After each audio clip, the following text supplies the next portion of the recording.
This is Billy Reed for the Kentucky High School Basketball Hall of Fame with a member of the class of 2014, Lisa Harrison. Lisa, congratulations on your induction into the High School Basketball Hall of Fame.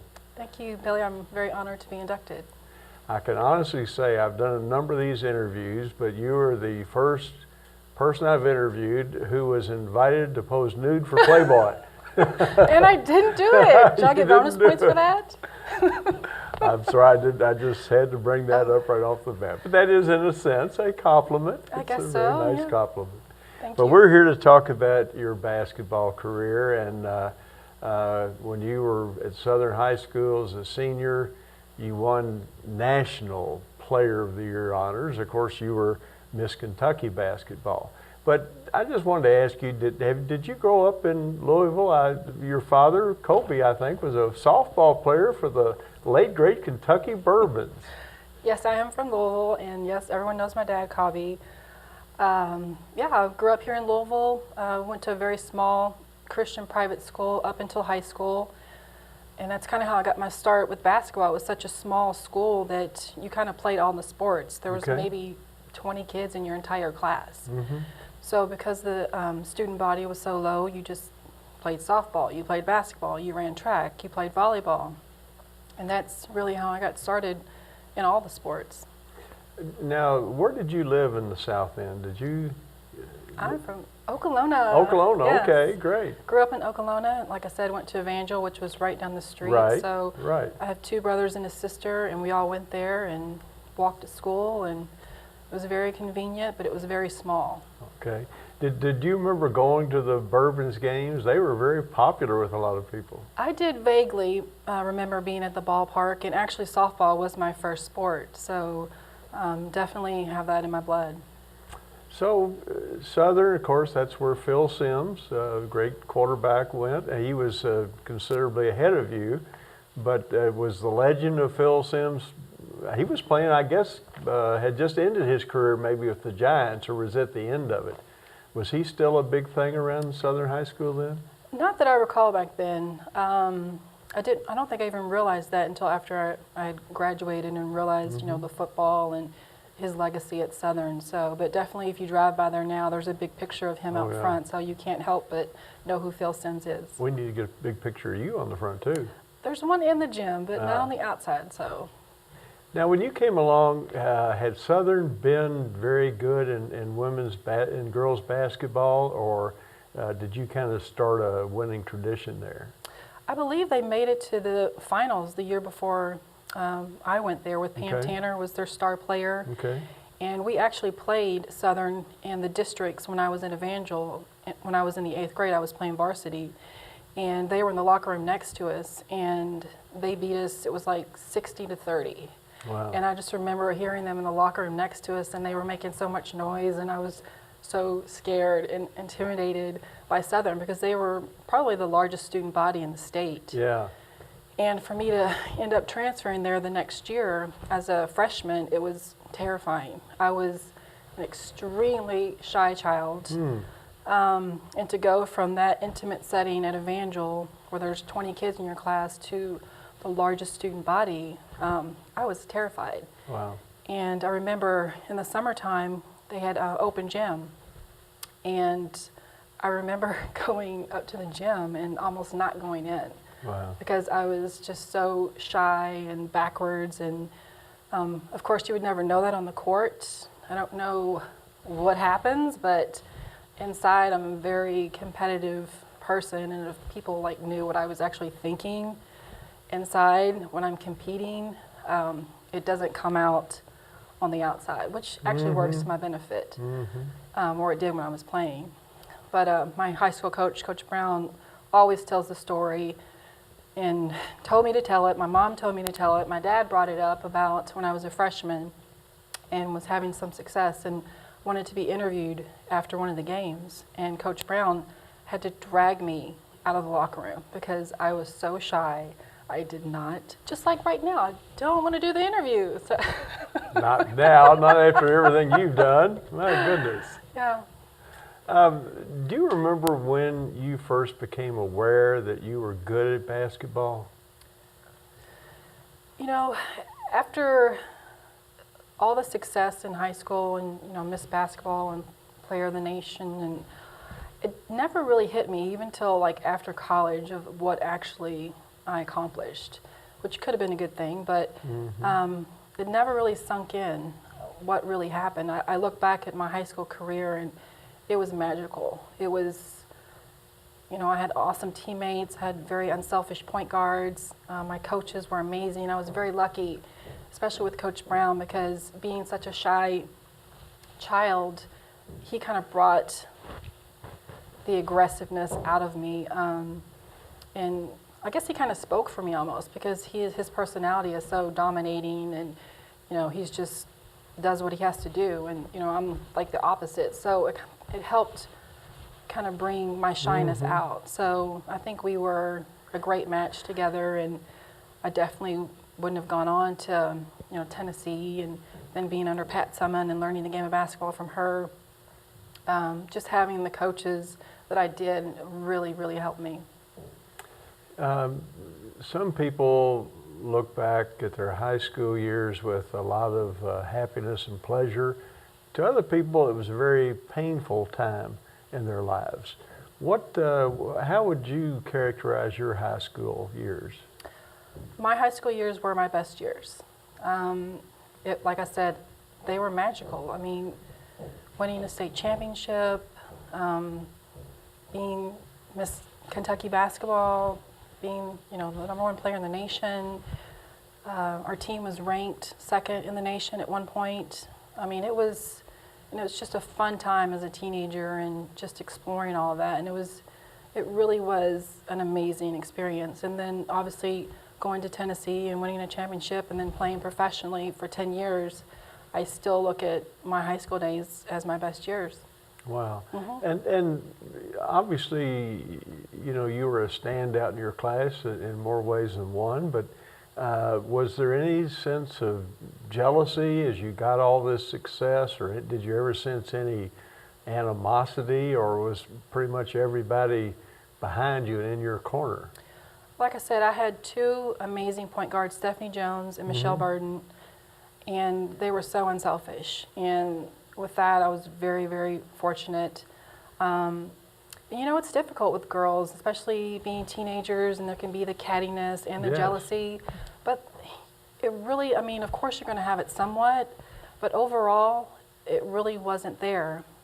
And I think Coach Brown, too, is being able to control that and nip it in the bud if it did become an issue. But definitely during those teen years, and there was a lot of attention thrown my way, and it really could have gotten out of control, but I was very, very fortunate, and I hope that my teammates enjoyed our success, just as much. With Coach Brown, and then of course you did play for the immortal Pat Summitt at Tennessee, something I've always been kind of wondered about, and I don't mean this to be sexist in any way, but are coaches in the sense that a really good girls coach could transfer and become a really good boys coach, or is there to coach girls basketball? Is there any difference? I mean, like when C.M. Newton was looking to replace Eddie Sutton at Kentucky, of course he hired Rick Pitino, but Pat Summitt was on his list, which I thought was thinking that was way ahead of his time. But could you have seen your coaches, flip-flopping and coaching the other sport? I do remember that situation with Pat, and I think that she addressed it. I don't want to speak for her, but I remember reading it somewhere that it kind of would have been a slap in the face for the women's game, because everything she's done to promote, develop the women's game, and then to go over to the men's side would be kind of a slap in the face. So does she know the game of basketball? Could she coach the game of basketball on the men's side? Absolutely. But I think she's obviously invested so much time in the women's game, and to do that and say that the women's game isn't good enough, she doesn't need to do that. But some women just feel that challenge. Danica Patrick, for example, in NASCAR, and some women jockeys that they really want to prove themselves that they're as good as the men. And I could see a coach wanting to do that. Right. You know. Well, Bernadette Locke, she coached Yes, with Rick Pitino at Kentucky. Yes. So I think she may have been one of the first females to coach on the men's side. But obviously you see men's coaches in the women's game much more, Yes. obviously. So, I mean, I think it can be done, but I think it's a fine line. It's going to happen, I think, Yeah. someday. I really do.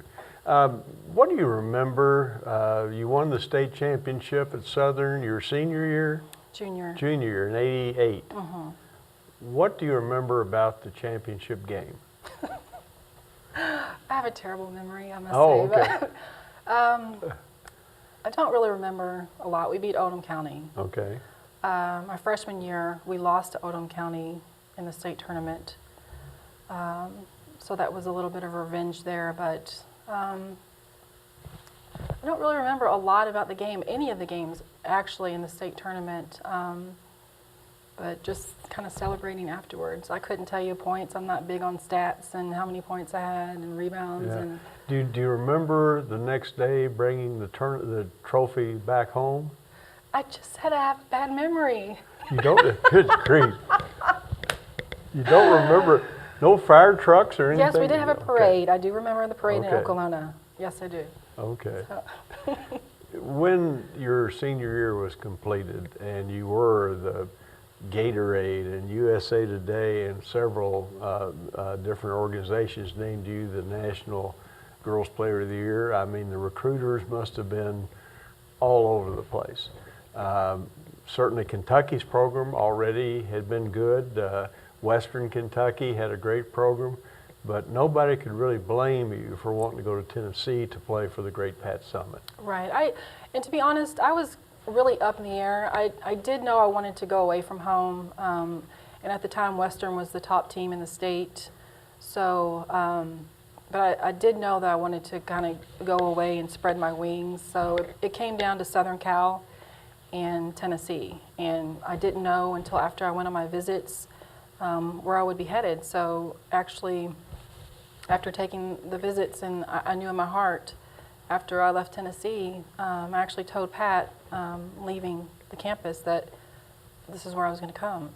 And it's just something that you feel inside. It's just a calming feeling. You feel at home, even though the players sit you down at center court in Thompson Bowling Arena and they tell you this program is not for everyone. And they're straightforward, and they were right. But I just knew that's where I wanted to be. I wanted to have a chance to win a national championship, and definitely made the right choice. If I had to do it all over again, I would go back to Tennessee. That's a great testimony Exactly. to the program and Coach Summitt. I'm sure you've probably thought many times about what qualities she has. I mean, what really was there one thing that really set her apart from any other teacher or coach you've ever been around? I would say the biggest thing about Pat, her best quality is teaching the game. She is a great teacher of the game of basketball. And obviously, you know, she's disciplined, she's a perfectionist. She's actually very funny off the court. On the court, it's strictly business. But, and I think playing for her helped me continue on for 10 years playing professionally, because I really learned the game of basketball. I think in high school you're just kind of playing off of ability and talent, but being there for 4 years, I really understood the game of basketball. Defense, didn't really know how to play defense too well, but and if you don't play at Tennessee, then you don't play. So that's the biggest thing I would say for Pat, is her knowledge of the game. Very few products of Kentucky high school basketball have played in the WNBA, which you did. You played professionally for 10 years. Was that an enjoyable experience for you by and large? Well, let me tell you this, Billy. My high school basketball idol was Rex Chapman. You wore number 3. Yes, I did. Now, in high school, I wore 24. In college, I wore 21. Okay. So when I was drafted by Phoenix, and not only was the coach Cheryl Miller, which was a chance for me to play for one of the greatest players in basketball, Well, guess who was in Phoenix playing for the Suns? Rex. Rex Chapman. So I changed my number to 3 in honor of Rex. Has he given me like any love, acknowledgement for that? No. So, but it was thrilling for me to play on the same team, so to speak. He was with the Suns, I was with the Mercury, and to be there with my basketball hero and, you know, play in the same gym. And so that was really a neat experience for me. Well, Rex was inducted into this Hall of Fame last year, Right. and if he comes back this year, which I think he will, you will have a chance to personally get on his case about that. I mean, I've talked to him here and there, but never, I mean, I think I even told him that I changed my number to 3 because of him, and it's like crickets. Really, Rex? Come on, where's the love? Very ungallant. We have to get on him about that. But it was overall a good, you know, I know you travel a lot. You got to see a lot of the country, a lot of the world. You've done so much. Is there anything that you didn't get to accomplish that you would like to have done? Besides posing in Playboy? Oh, well, never mind that. Let's see. You know, I think about the Olympics and maybe have pursuing that, but I've always had this love-hate relationship with basketball. I've never wanted to admit the importance and my love for the game. And actually, volleyball has always been my favorite sport to play. But even looking back, I started playing when I was in the 5th grade, and in the 6th grade, I didn't play. I still played, you know, the other sports, but I didn't play basketball because I didn't want to. So even back then, I had this, you know, love-hate situation, and even in the WNBA in the off season, I didn't go overseas and play like a lot of players do. I stayed and worked in the community. I did an internship at Nike in Portland. I never just totally immersed myself in basketball. So, you know, maybe looking back, you know, maybe going overseas or pursuing, you know, trying out for the Olympics. But, you know, I'm happy with everything. I've played much longer than I ever thought I would with the WNBA and the ABL coming around where I was still at an age to play. I think I retired when I was 35. So I was very fortunate.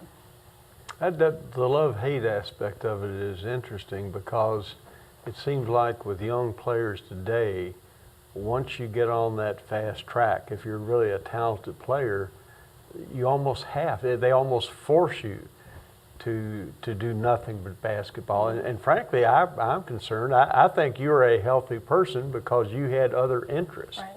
other things you wanted to do. I think that if the only thing you think about is basketball and that's all you do, somehow that makes you one-dimensional. And I think that's maybe an unfortunate thing with some of these young people today. You know, that's what I hear with a lot of kids coming up now, and I don't understand it. I have a daughter, she's 5, and I want her to play all sports. You know, I wanted her to experience it. I want her to see which one she likes. You know, I can't imagine just limiting her to just one thing. So hopefully it won't come to that because I don't agree with it. But I think it does make you a better, well-rounded person when you can experience, you know, basketball is different than softball. The culture of it. Soccer is different than the culture of tennis. I mean, it's all different, and you're meeting different people. And so I just think there's more benefits than negatives, you know, playing different sports. Lisa, is there anything that you'd like to say about your career, and especially your high school career? Any people that we haven't mentioned that you would like to thank on this recording? I get emotional. I just would like to thank my teammates, definitely. There's so many of them. My high school coaches, actually, my coach in Evangel, Kim Roberts, who helped get me started with basketball. Definitely my parents, my mother, who shuffled me back and forth to all the sports that I played growing up, and my principal at Southern. He was very supportive for women's sports and treated us with equality, just like the boys. Jesus. And just being from Kentucky is such an honor, and everywhere I've played, I've always been very proud to be from Kentucky, whether I'm in Phoenix playing or in Tennessee. You know, even if I see players on the men's side or even the women's side that are playing pro that went to Kentucky or went to U of L, you know, I feel like I have just an unspoken bond with them because they're from Kentucky or have been in this environment here in the Bluegrass and understand what basketball means here in Kentucky. So I'm just proud to be a Kentuckian, and this is my home, and I love it. And I thank you for the induction. Well, it's well deserved, and I'm looking forward to seeing you join the rest of them in that special club on July 12th of this year. Congratulations, Lisa. Thank you, Billy.